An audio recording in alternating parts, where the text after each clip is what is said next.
Hello bro. ये अपनी बहन जी आजकल क्या कर रही हैं?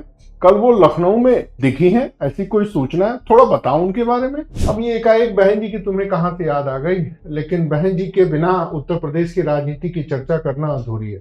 अभी कुछ दिन पहले वो बजट पर स्टेटमेंट देते दिखी, और बजट उत्तर प्रदेश के लोगों के ऊपर क्या असर डालेगा, आरक्षण नीति का क्या होना चाहिए, इसके ऊपर उनकी चर्चा बड़ी लॉजिकल और एक्टिव रूप से दिखाई दी कि लगा कि हाँ, उत्तर प्रदेश में अभी भी कोई तार्किक व्यक्ति है। नो ब्रो, ये इंटेलेक्चुअल वाली बातें हटाओ। ये बताओ कि अभी लखनऊ में जो बाबा और मोहन भागवत जी की जो मीटिंग हुई है ना, उसका कुछ बहन जी के साथ भी एंगल है क्या? थोड़ा इस पे बताओ।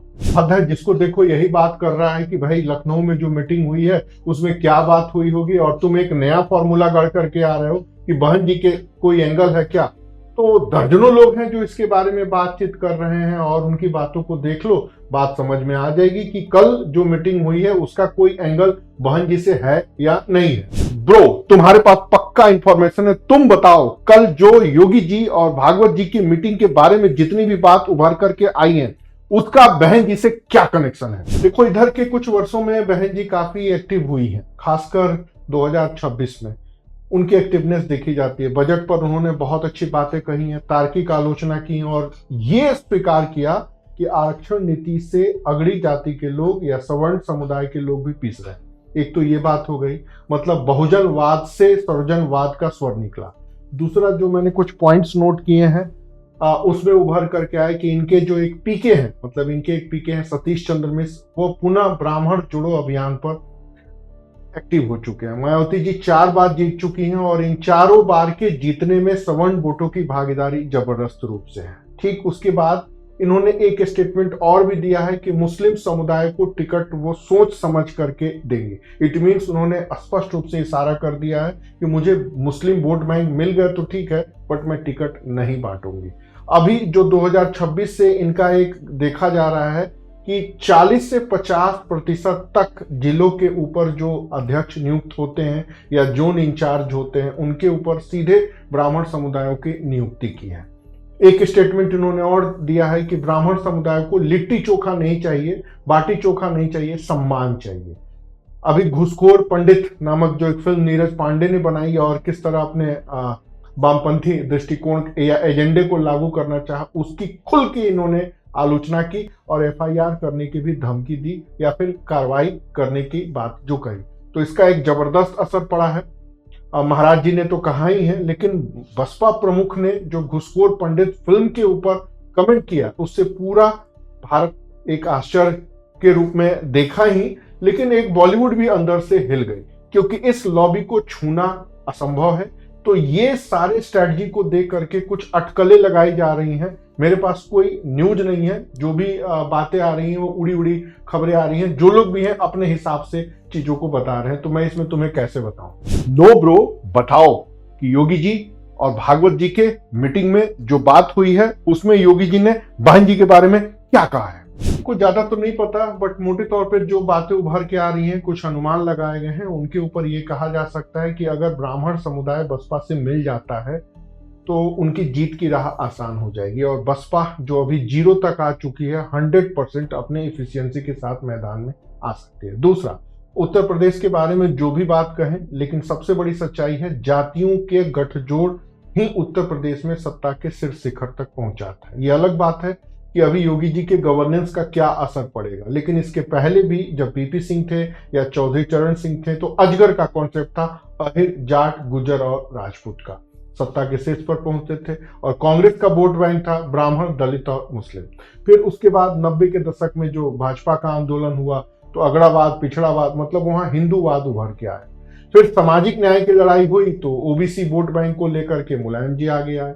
फिर उसके बाद 80 के दशक से बसपा उभरा, तो बहुजन जातियों के रूप में एक सशक्त रूप में उभर करके आया, और इसका रिजल्ट भी देख चुके हैं। जब एक नारा भी लगा था, मिले मुलायम काशीराम, हवा में उड़ गए जय श्री राम, मतलब सपा और बसपा का अद्भुत गठबंधन, उसका परिणाम देख चुके हैं। लेकिन 1995 में जो गेस्ट हाउस कांड हुआ और उसमें सपा और बसपा में दरार पड़ी, वो बीच में लगता है कि भर गई, लेकिन अभी भी दरार उतनी ही गहरी रूप में दिखाई दे रहे हैं। तो अगर मायावती जी ब्राह्मण वोट बैंक को लेकर के अपनी सशक्त उपस्थिति दर्ज कराते हैं और उत्तर प्रदेश में योगी जी अपने स्वजातीय लोगों के वोट के साथ साथ अग्रणी समुदाय या गवर्नेंस के बल पर उत्तर प्रदेश के कुछ ओबीसी और अन्य जातियों के वोट को ले लेते हैं तो योगी जी को हटाना असंभव हो जाएगा। शायद इस बात की भनक दिल्ली तक लग चुकी है और यही कारण है कि दिल्ली का गुजरात लॉबी, जो अमित शाह एंड जो भी आप कहते हैं, उनको हिलाने के लिए हर संभव प्रयास किया लेकिन हिल नहीं पाए। इनफैक्ट अब जो बात सामने आई है वो यही आ रही है कि यूजीसी बिल लेके आने के पीछे भी एकमात्र उद्देश्य था योगी आदित्यनाथ को रास्ते से हटाना। हो सकता है ये अनुमान गलत भी हो, लेकिन जो भी संभावनाएं 98% उभर के आई हैं वो यही आई हैं। तो योगी आदित्यनाथ के ऑरा इतना बड़ा हो चुका है, खासकर गवर्नेंस के मामले को लेकर, हिंदुत्व के चेहरे के को लेकर के, कि उनका कद प्रधानमंत्री मोदी से बड़ा दिख रहा है। और प्रधानमंत्री मोदी बिल्कुल वही गलती कर दिए जाने में अनजाने में जो कभी अडवाणी जी ने जिन्ना के मजार पे चादर उड़ा के किया या जिन्ना को सेकुलर घोषित करके किया। तो राजनीति में कब कौन सा दांव उल्टा पड़ जाए कहना मुश्किल है, और कब कौन से दांव का रिएक्शन पॉजिटिव निकले ये भी अनुमान लगाना मुश्किल है। तो अभी जो लखनऊ में मीटिंग हुई है उसमें बसपा प्रमुख का एंगल कितना प्रभावी है कह नहीं सकते, लेकिन जो भी राजनीति के बड़े विश्लेषक हैं वो इस एंगल को तो सामने रख रहे हैं कि प्रधानमंत्री पद का रास्ता उत्तर प्रदेश से होके जाता है, और उत्तर प्रदेश में अगर ये समीकरण पावरफुल हो गया तो नई दिल्ली या गुजरात लॉबी के पास कोई चारा नहीं रहेगा सिवाय सरेंडर करने का। योगी जी के पास आरएसएस प्रमुख का पूरा सपोर्ट है। हिंदूवादी जो भी मानसिकता बनी है 11-12 सालों में उसका भी सपोर्ट दिख रहा है। गवर्नेंस के मामले में वो टॉप पे दिख रहे हैं, एडमिनिस्ट्रेशन के मामले पर भी दिख रहे हैं, कोई तुष्टिकरण करते नजर नहीं आते हैं, स्पष्ट रूप से बोलते आते हैं। तो पब्लिक को एक योद्धा के रूप में जो चेहरा होता है वो पसंद आता है। और उसमें बसपा प्रमुख तो है ही, इतने दिनों से इनएक्टिव थी, अब मैदान में है, लड़ने के मूड में दिख रही हैं, और वो भारत की अकेली सबसे पावरफुल नेत्री के रूप में अभी भी हैं जो अपने वोट बैंक को सीधे ट्रांसफर करने की क्षमता या कुवत रखती हैं। उनको किसी भी बैसाखी की जरूरत नहीं है। तो लग रहा है कि बहन जी और योगी का जो एक गठजोड़ है पूरे देश के राजनीति को एक नई दिशा देने की कुवत रखता हुआ तो दिख रहा है। ब्रो, फिर मायावती जी इतने दिनों तक शांत कैसे थी, और उनके जो सीबीआई और ईडी वाले जो फाइल बना के रखे हैं उनका क्या होगा? और एक बात और बता दो, ये दलित मूवमेंट जो मायावती जी लेकर के आई वो अब किस दिशा में जा रहा है? मैं कंफ्यूज हो जा रहा हूं। मुझे अगर किसी से बातचीत करनी होती है तो दलित मूवमेंट, मायावती जी, बाम से लेके कुछ समझ में नहीं आ रहा है। ये अगड़ाबाद, पिछड़ाबाद, 1000 सालों से ब्राह्मणों ने शोषण किया, ये सब क्या है? थोड़ा क्लियर करो। देखो, इस पर कुछ भी क्लियर नहीं हो सकता। राजनीति समय के साथ अपनी चीजें बदलते रहता है। अब मायावती जी की फाइल बनी है, सीबीआई ईडी का क्या हुआ इसके बारे में मेरे पास कोई जानकारी नहीं है और शायद कोई नहीं बता सकता। लेकिन दूसरी बात, वाम से जो आंदोलन आज मायावती जी ने बसपा को जन्म नहीं दिया। आप सीधे उठाकर देखिए तो ज्योतिबा फुले, मून राव पंडित, फागू जी बनसोटे, भीमराव अंबेडकर, ये पूरा एक सिलसिला चला आ रहा है। फिर उसके बाद 80 के दशक में वाम सेफ का उदय हुआ, बसपा पंजाब से उभरी, लेकिन उसको जमीन मिली उत्तर प्रदेश में भी। एक एक गांव में दौरा किया गया, काशीराम जी, मायावती जी, नारे भी लगे, तिलक तराजू और तलवार, इनको मारो जूते चार। वोट का पोलराइजेशन भी हुआ, नैरेटिव भी चलाया गया कि ब्राह्मणों ने 1000 साल तक शोषण किया, मनुवादी हैं, मनुस्मृति वाली हैं। समय बदला, फिर उसने सपा के साथ दोस्ती की, तो फिर एक वहां नया नारा लगा, मिले मुलायम काशीराम, हवा में उड़ गए जय श्री राम। फिर समय बदला तो ब्राह्मण शंख बजाएगा, हाथी दिल्ली जाएगा। फिर समय बदला तो सर्जन हिताय सर्जन सुखाय। तो आज दलित आंदोलन या दलितवाद का एकमात्र उद्देश्य हो गया है सत्ता पे अधिकार करना।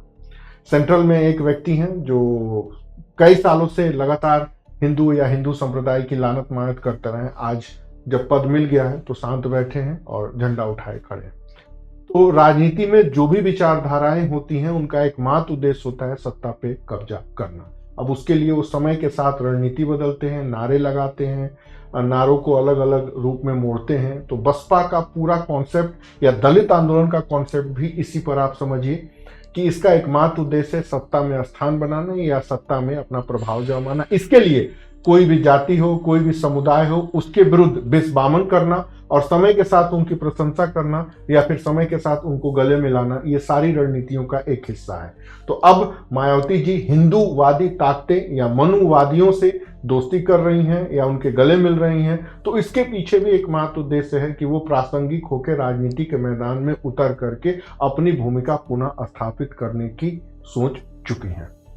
Bro, then what about Chandrashekhar Azad, Ravan and other Dalit leaders? तो राजनीति का एक और सिद्धांत है कि पैरेलल डमी कैंडिडेट खड़ा किया जाता है। अभी वोट कटवा के रूप में पीके कैसे बिहार में दिखे बताने की जरूरत नहीं है। तो चंद्रशेखर आजाद रावण को डीप स्टेट ने खड़ा किया। अगर उसकी फोटो, उसके बारे में आर्टिकल टाइम मैगजीन में निकल रही है तो कुछ न कुछ पीछे इंटरनेशनल लॉबी काम कर रही है। उसके अलावा उनको सपोर्ट बीजेपी ने भी किया, कांग्रेस ने भी किया, समाजवादी पार्टी ने भी किया, सिर्फ वोट काटने के लिए। बट चंद्रशेखर आजाद रावण सिर्फ हवाबाजी करते दिखते रहे हैं। ग्रास रूट पर उनकी कोई पकड़ नहीं है। मुझे ताव देना और गाड़ियों पे चलना और नारे लगाना, दलित और मुस्लिम का गठजोड़ बनाना, ये सब हवाबाजी निकल गए। अभी भी मायावती जी के टक्कर में वो कहीं नहीं खड़े हैं। चंद्रशेखर आजाद रावण को एक डमी कैंडिडेट, एक डीप स्टेट का प्रोडक्ट, एक कठपुतली या एक बोटकटवा, इससे ज्यादा के रूप में और न समझो। रही बात मायावती जी की, तो मायावती जी आज पूरे भारत में जीवंत रूप से एक्टिव हो चुकी हैं। एक तरीके से जो आप रिलीजन का कॉन्सेप्ट देखते हैं, जैसे कि कुरान है, प्रॉफिट मोहम्मद है, अल्लाह है और उनके नबी हैं, या फिर जीसस क्राइस्ट है, बाइबल है और उनके जो अन्य सेंट पीटर लोग हैं, उसी तरह संविधान इनकी आसमानी किताब हो गई है। मायावती जी उनकी अभी की प्रॉफिट है और फिर डॉक्टर अंबेडकर इनके अल्लाह या जीसस है।